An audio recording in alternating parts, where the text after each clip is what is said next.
नए हफ्ते का आगाज होता हुआ इंटरेस्टिंग हफ्ता। इंटरेस्टिंग इसीलिए क्योंकि इस हफ्ते हमें मंथली नवंबर वायदा की एक्सपायरी की गुरुवार को करनी है तैयारी। उससे पहले बैक टू बैक 4 हफ्तों की अच्छी तेजी के बाद पिछले हफ्ते हमने कुछ कंसोलिडेशन देखा।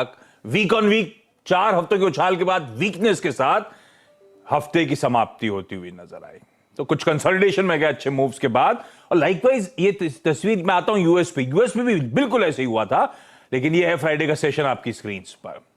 मजबूत गैप अप के साथ खुले, ठंडे पड़े, प्रेशर में आए, उसके बाद जाते जाते आखिरी आधे घंटे में लोज से बढ़िया रिकवरी, फिर भी 35-36 पॉइंट के दबाव के साथ फ्राइडे का हमने सेशन कल्मिनेट किया। और आज के संकेत तो एसजीएक्स निफ्टी दिखा रहा है ऊपर 55-60 अंक की हल्की कमजोरी के साथ हम शुरुआत करेंगे 1/3% के दबाव के साथ इस एक्सपायरी वीक के आगाज होने के इंडिकेशंस आते हुए। क्यों रख दीजिए जरा यूएस का बाजार स्क्रीन पर। अच्छा, यूएस के मार्केट्स में हमने जो फ्यूचर्स के थ्रू डाइजेस्ट करा था 3:30 बजे और 5:30-6 बजे आपने देखा होता तो एकदम से फ्यूचर्स में बहुत अच्छा उछाल बनना शुरू हो गया था। तो हमने जो डाइजेस्ट किया था, हमने 50 पॉइंट ऊपर डाउ फ्यूचर 3:30 बजे डाइजेस्ट कर रहे थे और वो एक्चुअल सेशन में डाउ 200 पॉइंट की मजबूती दिखा रहा था फ्राइडे के दिन। तो वहां पे तीनों बेंचमार्क स्क्रीन पर लेकर आइए। फ्लैट से 0.5% के उछाल के साथ कामकाज हुआ, पर आज सुबह के फ्यूचर्स अब इस समय दबाव में 1/4% के आसपास की कमजोरी। एशिया रख दीजिएगा स्क्रीन पर। हम बातचीत की शुरुआत कर रहे हैं नीरज जी से। ग्लोबल संकेतों पर ही बातचीत होनी है। देखिए, ग्लोबली मूड तो मैं कहूंगा अच्छा है।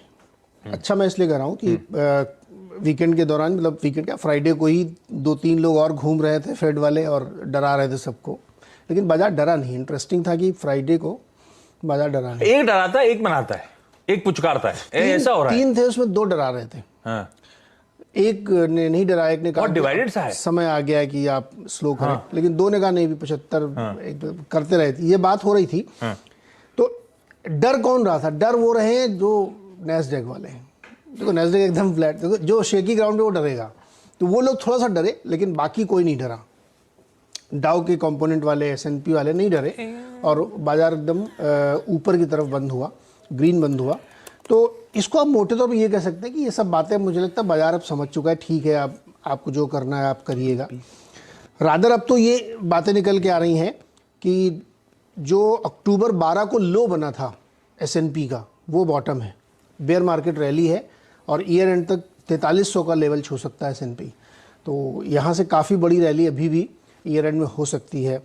चूँकि ये हफ्ता छोटा है, थैंक्स गिविंग की छुट्टी है थर्सडे को, फ्राइडे को 1:30 बजे 1 बजे तक ही मार्केट अमेरिका का रहेगा। तो इफेक्टिवली 3 दिन आप मान के चलिए, और बुधवार को भी बहुत लीन ट्रेड होने की संभावना है। तो ट्रंकेटेड वीक में बहुत ज़्यादा आप होप न रखें, और कोई बहुत बड़ा डेटा भी नहीं आना इस वक्त, इस समय। लेकिन यहाँ से आगे जाते हुए फिर आपको बहुत नंबर्स दिखेंगे, क्योंकि हम लोग उस तरफ पढ़ेंगे जब दिसंबर का फर्स्ट वीक आएगा और वहाँ पे फिर बहुत सारे नंबर्स आने और 14 तारीख को मीटिंग होनी। लेकिन मार्केट मोटे तौर पे इसको डाइजेस्टेड है। प्रॉब्लम सिर्फ एक है, हम खुश हो कि दुखी हो, मुझे ये समझ में नहीं आ रहा है। क्रूड इतना नीचे आ रहा है और भारतीय बाजार चल नहीं रहा है। ये ऐसा क्यों हो रहा है? अटक क्यों रहे हैं? हमें फील नहीं आ रहा ना क्रूड नीचे होने का। आप पंप पे घटाओ तो फील आएगा।